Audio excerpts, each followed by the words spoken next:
Bem-vindo ao canal. Aqui você tem informações sobre TV, cinema, arte, política, esporte. Se inscreva, curta e compartilhe. Em live realizada na madrugada desta quinta-feira, o senador Marcos Duval afirmou que Jair Bolsonaro e Daniel Silveira teriam tentado coagi-lo para que ajudasse em um alegado golpe de Estado. Eu ficava quando me chamava de bolsonarista, o senador bolsonarista e tal. E vocês esperem, eu vou soltar uma bomba aqui para vocês. Sexta-feira vai sair na Veja a tentativa do Bolsonaro de me coagir para que eu pudesse dar um golpe de Estado junto com ele. Só para vocês terem ideia. E é lógico que eu denunciei. Lógico que eu denunciei. Mais tarde, em conversa com a imprensa, o parlamentar recuou da primeira versão e disse que havia sido convidado por Silveira para uma reunião onde surgiu a proposta de gravar secretamente o ministro Alexandre de Moraes. A proposta não partiu dele, não, partiu do Daniel. O Daniel é que estava conduzindo a reunião e repetindo, o meu entendimento ficou claro do tipo, presidente, se eu conseguir um senador para gravar, você topa, como se fosse isso. Não foi dito isso, mas deu para entender que seria isso. Se eu falasse, não, eu topo, possivelmente o presidente poderia dizer, então vamos pensar nisso. Mas ele estava ali tentando convencer eu e ele dessa possibilidade. Duval, no entanto, negou e disse que Daniel Silveira foi insistente. Assistiu bastante. Quando eu disse que não ia cumprir a missão, eu até disse por conta da minha relação com outros países, como vocês podem ver que eu trabalho em outros países, e queria isso iria conflitar bastante e o Brasil ia ter um prejuízo enorme, entrar numa recessão, numa miséria gigantesca, e eu não ia compactuar com isso, então eu cortei, mas ele ficava insistindo, queria ir no Senado encontrar comigo, aí ligava várias vezes, eu não atendia o telefone, desde aquele dia que eu falei para ele que eu não ia fazer, eu nunca mais atendi. O senador afirmou que a proposta partiu somente do ex-deputado Daniel Silveira e não de Bolsonaro, como havia dito anteriormente. O presidente estava numa posição semelhante a minha, escutando uma ideia esdrúxula do Daniel Silveira. Não, ele não falou, o senador pensa, não falou nada disso. Por isso que quando saiu na imprensa que ele me coagiu, isso não confere. E disse que quando envolveu o ex-presidente no caso, estava nervoso. Isso foi da fala com o pessoal do MBL. Com o MBL ontem, quando acabou as eleições, o MBL postou um título traidor, alguma coisa nesse sentido, né? E comecei a ser massacrado de mensagens, traidor. Quando fui ver o MBL, e eu fiquei tentando falar com o MBL, eles não atendiam, e eu comecei a falar, gente, vocês estão me seguindo, escutando agora, eu peço que vocês entrem em contato lá, tentem me ajudar, porque os caras não estão querendo nem me dizer da onde tiraram essa informação. Então eu estava num momento aí de muita raiva, e eu estava desde 5 da manhã tentando trabalhar para ver se a gente conseguia eleger o Marinho, e era quase meia-noite e pouco, e aí foi aquele desabafo que você ficou nervoso, você fala coisas que você, qualquer discussão de casal, depois você arrepende do que fala, mas isso daí não aconteceu, foi falado, mas não é Marcos Duval também havia falado em deixar o cargo de senador, mas decidiu seguir no que chamou de missão que assumiu perante a sociedade. É nosso primeiro destaque do programa de hoje. Vamos então a Brasília. José Maria Trindade, com a repercussão por aí. Zé, com a situação de momento. Boa noite, salve Zé. Foi o que movimentou hoje o mundo político por aqui, mas todo mundo meio tranquilo ainda sobre os resultados objetivos. Muito boa noite, meu caro filho. Boa noite, colegas aqui de bancada, e boa noite a você que nos acompanha sempre aqui nos Pingos nos Is.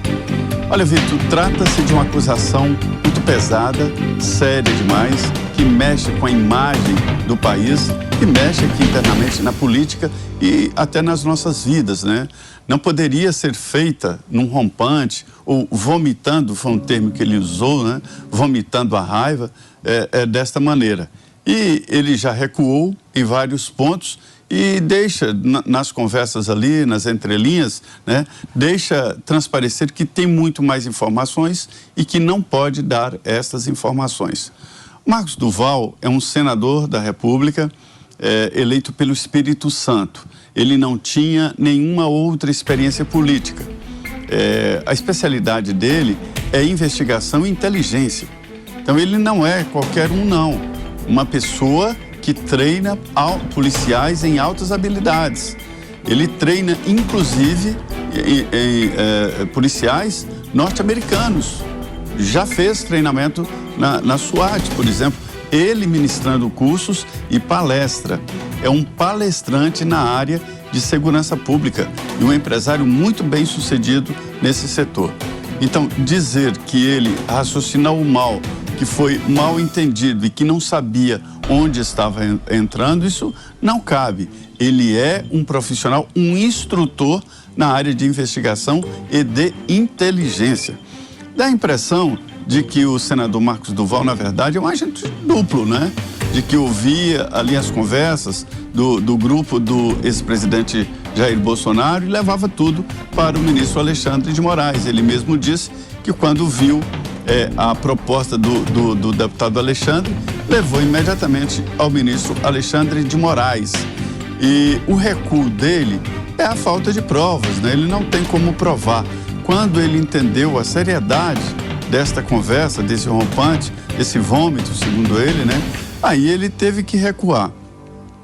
O senador Marcos do Val falou em renunciar ao mandato do Senado. Eu até acredito mesmo. Ele está insatisfeito. Ele me disse em 2 outras oportunidades que estava insatisfeito, que não gostou da atividade política e que não iria se candidatar novamente. E ele disse também que chegou, isso já uma conversa anterior, chegou e disse: eu não quero aposentadoria integral. Aí disseram: não, aqui nós não temos isso. Eu não quero 20 salários por ano, não, aqui nós não temos isso. E várias coisas que ele imaginava de como seria o Senado. Caiu na real que o Senado é diferente. É preciso lidar com várias linhas, vários assuntos, né? E que não é tão rentável, e estou me referindo ao exercício propriamente dito do mandato. O que dá muito dinheiro são os paralelos, né? E isso, ele disse que não alavancaria, que não iria se intrometer nesse assunto, tá certo, né? E ele se ressente dos resultados econômicos da atividade dele, do Senado, que a atividade empresarial dele dá muito mais dinheiro do que isso. Ele tem uma empresa de segurança especializada, dá palestras pelo mundo inteiro e treina policiais, ou seja, ganharia muito dinheiro fora do Senado Federal. Mas não é disso que nós temos que nos preocupar, mas sim com o que aconteceu nessas conversas. Eu posso testemunhar aqui que eu conversei várias vezes com o presidente Jair Bolsonaro, e inclusive depois da derrota nas urnas, né? E o presidente me dizia: olha, eu vou entregar esse país muito melhor do que eu recebi, o que é uma verdade, né?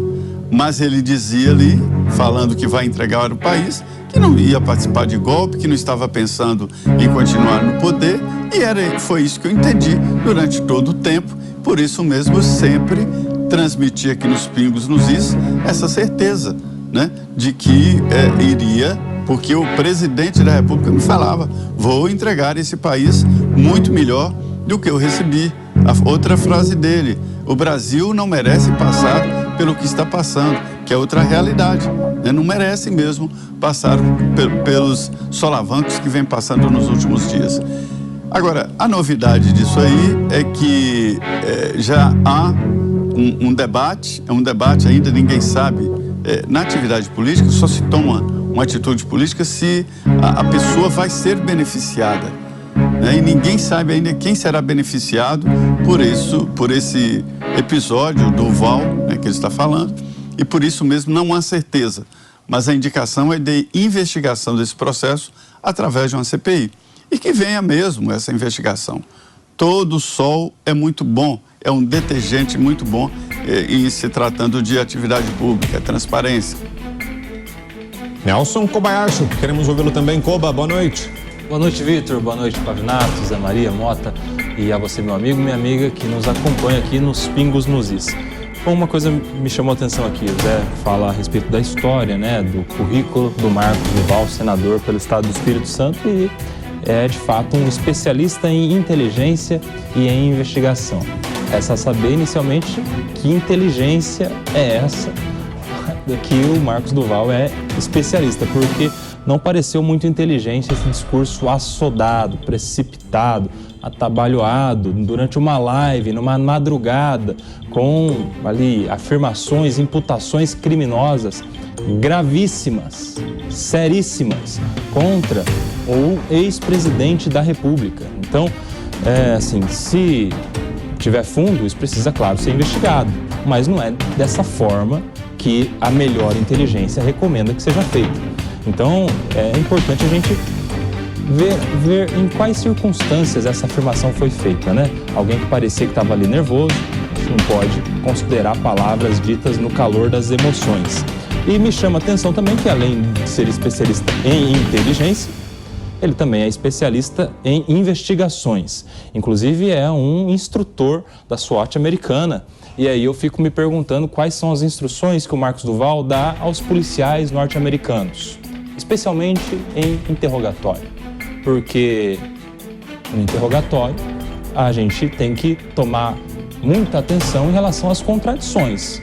Porque em relação a um fato que é dito, ok, mas para garantir a validade, a credibilidade desse fato, é necessário que se façam perguntas a respeito das circunstâncias em volta desse fato. Em que local, com quem, de que forma você foi até esse local, estava dia, estava chovendo, estava sol, tinha mais pessoas em volta, o que vocês estavam fazendo, se alimentaram, não se alimentaram, tinha... Enfim, as circunstâncias. E aí, vendo as circunstâncias que estão envoltas dessas afirmações ditas pelo senador Marcos Duval, a gente já se depara com algumas contradições de início. Primeiro, segundo ele relatou à revista Veja, esse encontro teria acontecido no Palácio da Alvorada. Já agora, depois da repercussão da live, ele deu entrevista à Folha de São Paulo e na entrevista ele começa dizendo que esse encontro teria acontecido no Palácio do Jaburu, fala isso meio sem muita certeza, e na mesma entrevista à Folha de São Paulo, ele fala que foi na Granja do Torto. Então, 3 versões diferentes a respeito do local em que esse encontro teria acontecido, a respeito da localidade, onde isso aconteceu. Será que a pessoa se esquece? Ele é um senador, um policial, alguém que tem experiência em inteligência e investigação, deveria estar atento aos detalhes. Se ele não estava atento nem aonde ele estava, imagine só qual é a credibilidade que a gente tem em relação a essa afirmação. Mais do que isso, agora a gente vê também um dizer e um desdizer a respeito das afirmações feitas nessa live.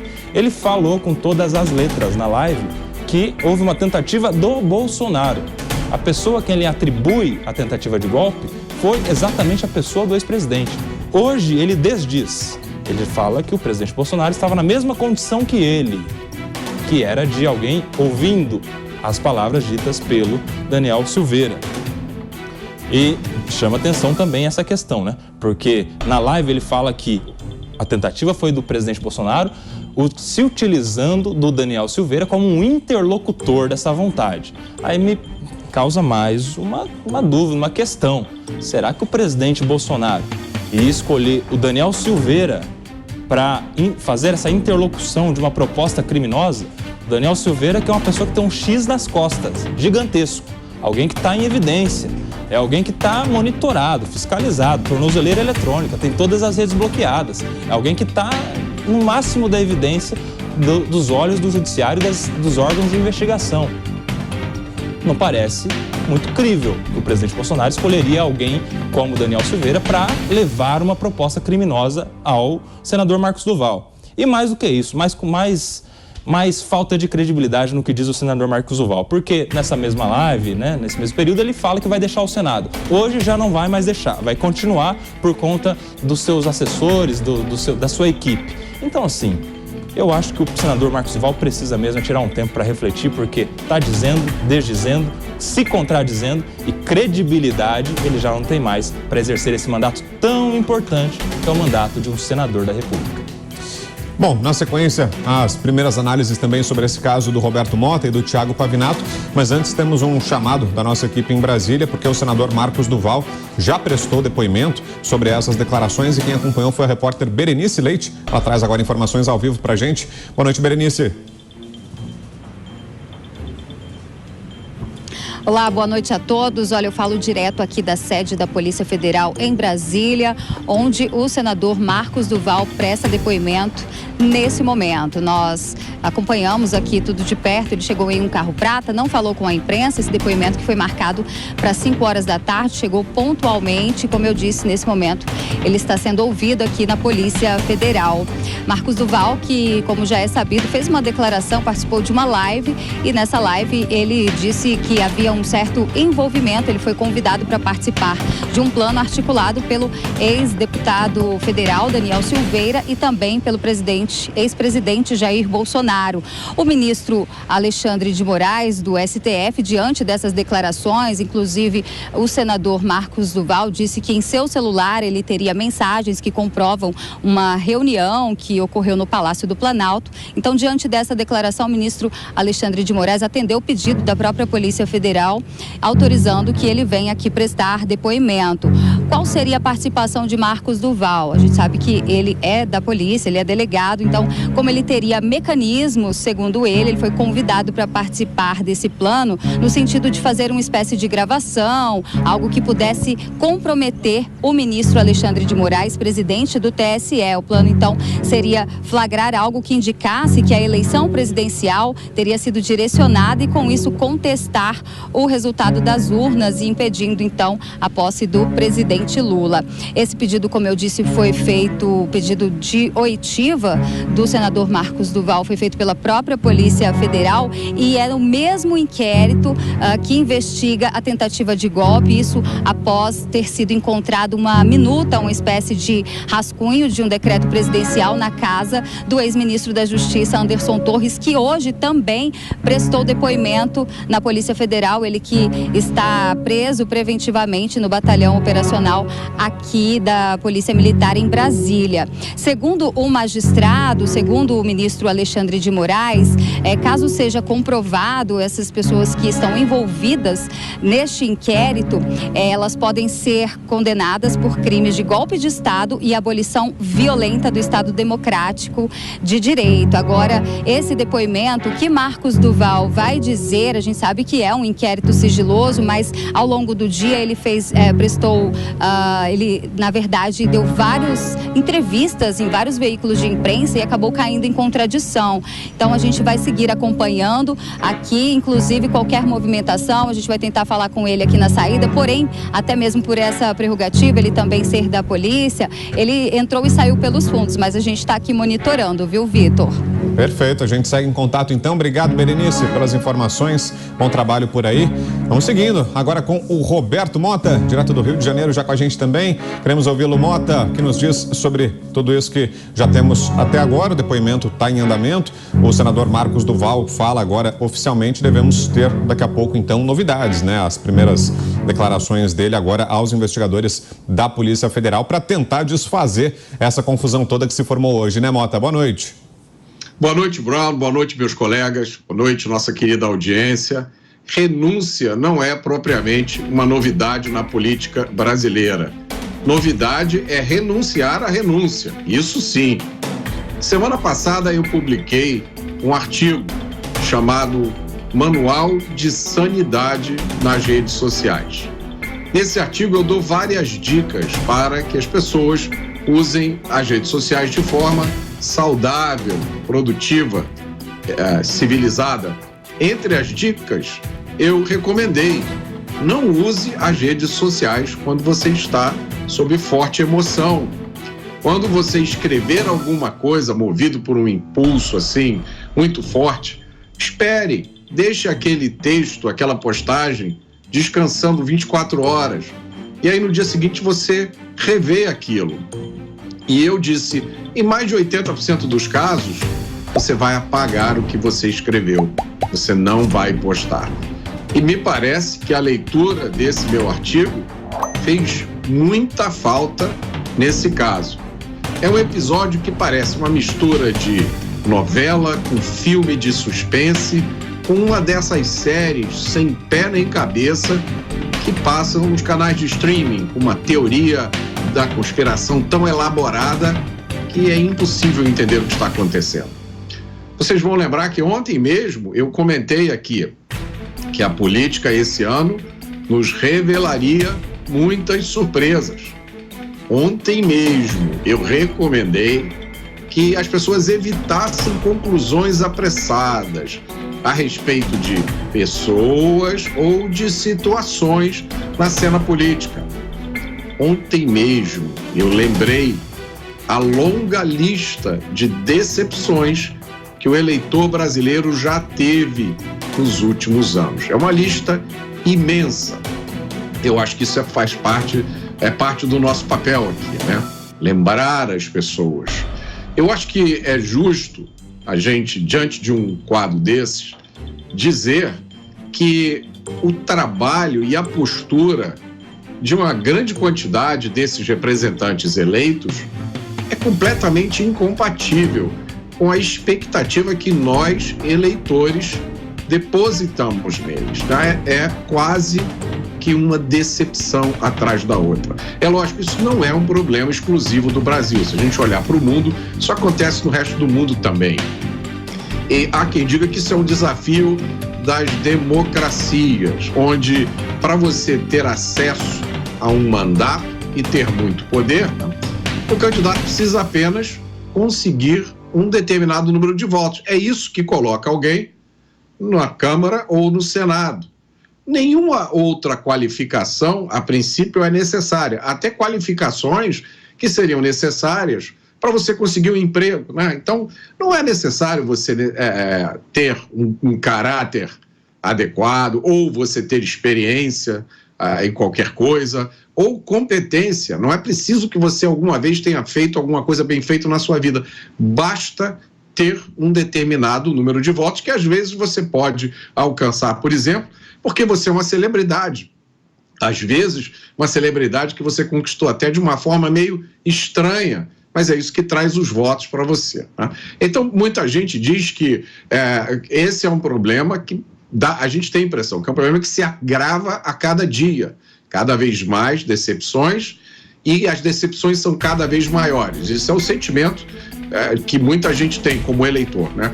E muita gente diz que talvez a origem desse problema esteja no nosso sistema de votação proporcional, aquele sistema onde você vai votar para deputado federal e tem lá milhares de candidatos às vezes, né? Não é o caso, por exemplo, da votação para senador, que como é uma votação majoritária, o número de candidatos é bem reduzido.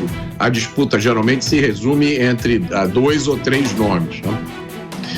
Mas há quem diga também que, na verdade, a origem deste problema, do qual este caso é um exemplo típico, estaria na tradição de populismo e patrimonialismo que infecta a política brasileira lá desde o início, né? Ao contrário da política de outros países, que teria tido um começo baseado em idealismo, nos melhores ideais da sua época, a política brasileira começou baseada em populismo e patrimonialismo. Deixa eu traduzir o que significa isso. Populismo e patrimonialismo. Significa, populismo, eu vou prometer qualquer coisa para poder me eleger. Não interessa se essa coisa é boa ou é mesmo nem factível. O que interessa é que eu me elejo. Segundo, o que é patrimonialismo? É o seguinte, eu vou entrar na política para me dar bem. Eu vou entrar na política porque eu vou ganhar muito dinheiro, meus amigos vão ganhar muito dinheiro e eu vou ter muito poder. Então, há quem diga que a explicação é essa. Agora, há quem diga que a explicação, na verdade, é outra. E muito mais simples do que tudo isso. Tem pessoas que dizem que esse problema, ele sempre existiu e sempre foi grave. A gente não ficava decepcionado porque a gente nunca ficava sabendo. Eu fiz essa pergunta hoje para uma pessoa com a qual eu estava conversando, que estava desesperado diante da situação atual, e eu perguntei a ele, e 20 anos atrás?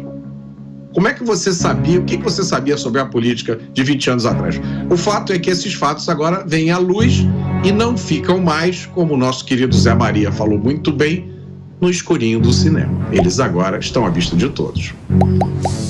E você, Thiago Pavinato? Boa noite, Pavinato. Boa noite, Brown, Kobayashi, Mota, Trindade, nossa audiência. Estamos aí, né, com mais um episódio dessa novela dessa novela surreal que é a política brasileira. Bom, é muita informação. Uma hora ele dá uma informação, outra hora dá outra informação. Deve ser por conta da formação dele em Aikido. Dependendo do momento, ele dá alguma coisa, alguma informação de acordo com a temperatura do momento. E se ele fez algum treinamento na SWAT, meu caro Nelson, eu acho que foi na SWAT Trapalhões, né? Você lembra que eles iam com a bicicleta, a caixa de papelão e por aí vai? Porque não é possível, em uma entrevista, você dizer com tanta convicção que a cena de um complô aconteceu no Palácio da Alvorada, em outra, falar de uma maneira estranha de estrada de acesso ao Jaburu, que é outro palácio, é o do vice-presidente, e depois ainda falar da Granja do Torto, que é outra residência presidencial que, no governo Jair Bolsonaro, estava ocupada pelo ministro Paulo Guedes. Ele renuncia, depois renúncia.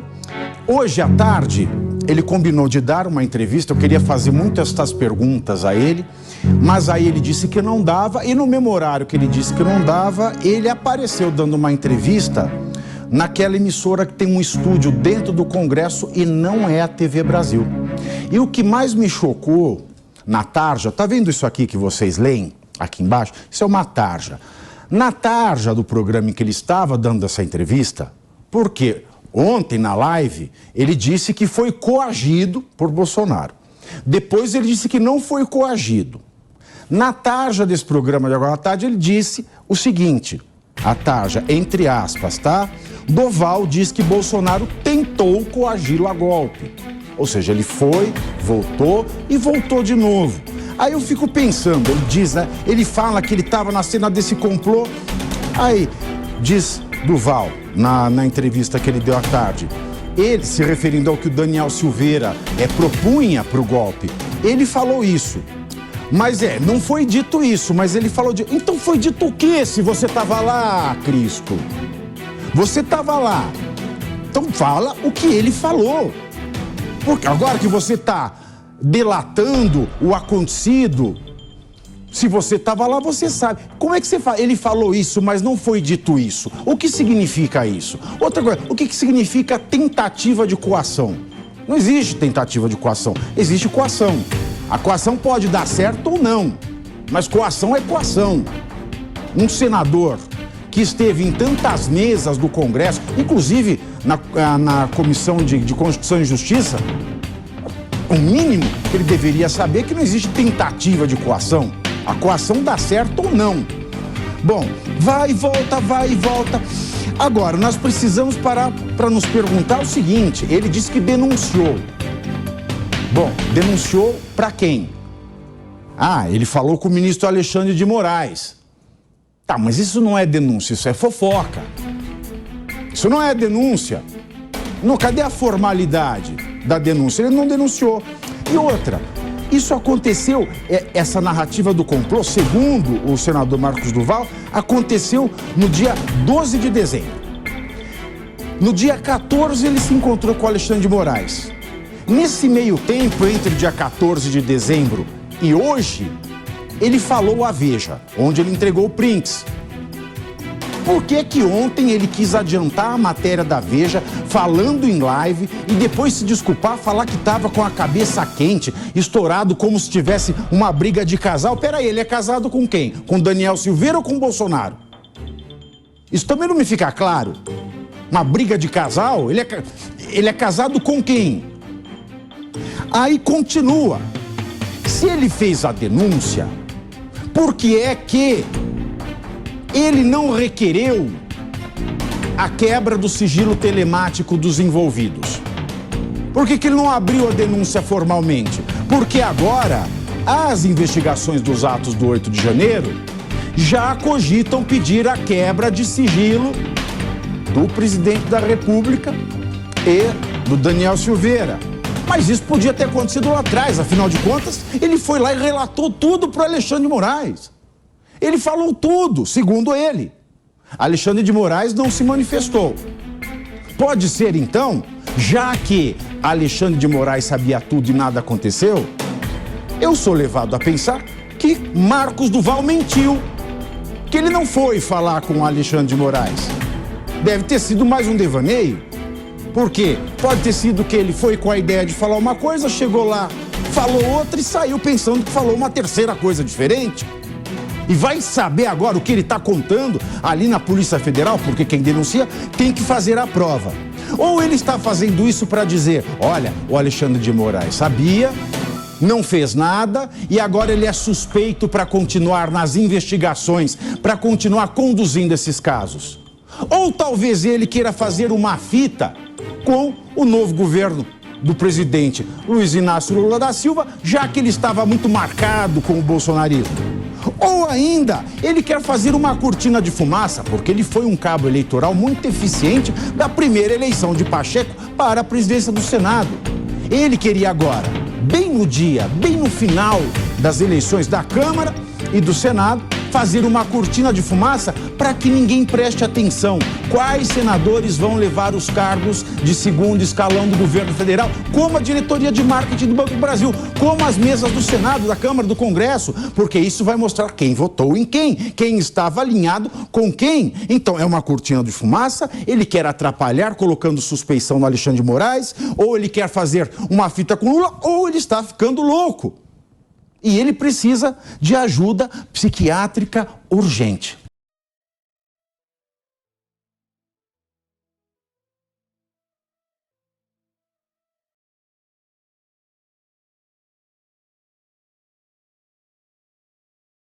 Não saia do canal sem sua inscrição. Curta e ative o sininho para receber novos vídeos. Compartilhe e ajude-nos a bater a meta de 1000 inscritos.